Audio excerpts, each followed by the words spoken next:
ஆனை முகனே நாயகனே வெள்ளை கொம்பன் விநாயகனே வினைகள் தீர்க்கும் ஐங்கரனே அன்னை பராசக்தி அருந்தவ புதல்வா ஆனை முகனே நாயகனே அகமும் புறமும் இருப்பவனே அடியார்கள் துயர் துடைப்பவனே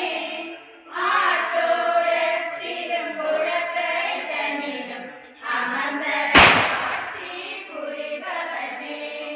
வெள்ளை கொம்பன் விநாயகனே வினைகள் தீர்க்கும் ஐங்கரனே அன்னை பராசக்தி அருந்தவ புதல்வா ஆனை முகனே நாயகனே ஓங்கார பொருளின் தத்துவனே உள்ளத்தினில் குடிகொண்டவனே உன்புகழ் பாடும் நண்பர்கள் குரலில் உடனடியாய்